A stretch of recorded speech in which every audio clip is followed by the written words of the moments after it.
Je reste à genoux. Bien sûr, vous pouvez vous asseoir, allez voir Frère congolais, merci beaucoup. Et voilà. On peut formuler un... Illustre écrivain. Alors, pour autant, une précision et de taille, la musique a été consommée sur la scène, scéniquement donc, par le biais de Jackson Babingui. Grand artiste. Si vous le dites. Ah oui, je confirme parce que j'ai eu le plaisir de venir un peu poser de la voix dans son album, dans cet album Hommage.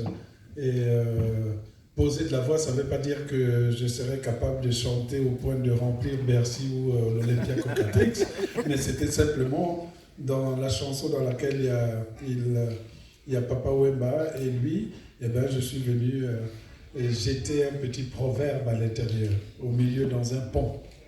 C'est discret, c'est caché, on ne le sait pas, et bien je suis chanteur officiellement.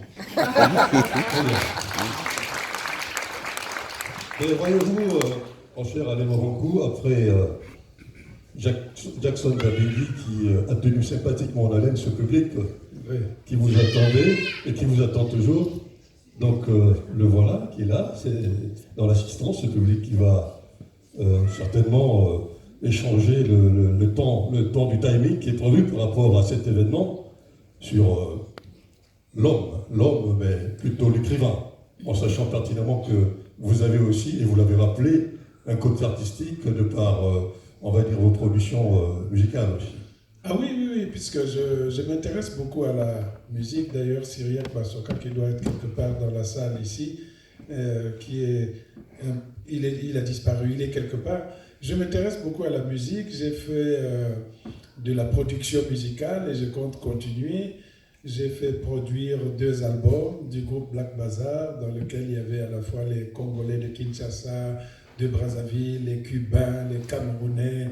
C'était 2 albums intéressants puisque ça m'avait permis au même moment de voir le comportement des artistes congolais des 2 rives, le sens du professionnalisme, comment ils travaillent. Ce n'est pas toujours facile aujourd'hui d'être producteur parce que les coûts de production sont très élevés et en même temps, les gens n'ont plus le réflexe d'aller acheter un disque. Dans ce sens, je peux dire que le livre est en quelque sorte le dernier résistant dans la matière de produits culturels. Le livre, par exemple, était censé disparaître avec l'arrivée du numérique.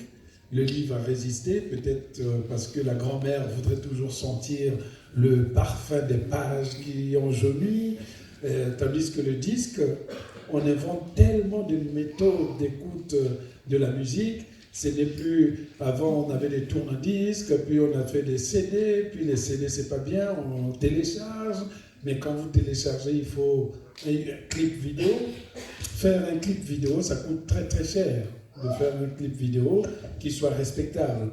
Donc cette expérience en 2013, je prends 2012 et 2013, j'ai fait 2 albums, coup sur coup, Black Bazaar et Black Bazaar Round 1, et il y avait beaucoup de personnalités dans le clip, notamment Ben Moukasha que je vois là avec son beau chapeau et ses lunettes fumées, juste au cas où il arriverait quelque chose d'éblouissant, qui était dans le CD, dans la vidéo en question. Et je compte poursuivre, mais en essayant d'élargir les formes de musique. Notamment, j'ai envie de faire de la rumba congolaise. Je prendrai des musiciens congolais que je mélangerai avec les grands rappeurs des États-Unis comme les Young Thug, peut-être Indeligo, que ce soit Quavo, Offset ou Takeoff, ou peut-être, qui le sait, peut-être Future. Mais c'est des gens que je vois à Los Angeles, mais avant de proposer un projet concret à des stars aussi internationales qu'elles soient, il faut être certain que ceux qui vont venir s'arrimer auront la force intellectuelle et artistique de faire aboutir un projet. En tout cas, un vaste projet, sacré projet sur lequel on croise le droit. Voilà. Alors, je vais demander à notre consoeur de Rumba pour éventuellement, s'il y a une question de son côté, ou peut-être aller droit au but, introduire le public. Attaquons le taureau par les cornes, comme on dit.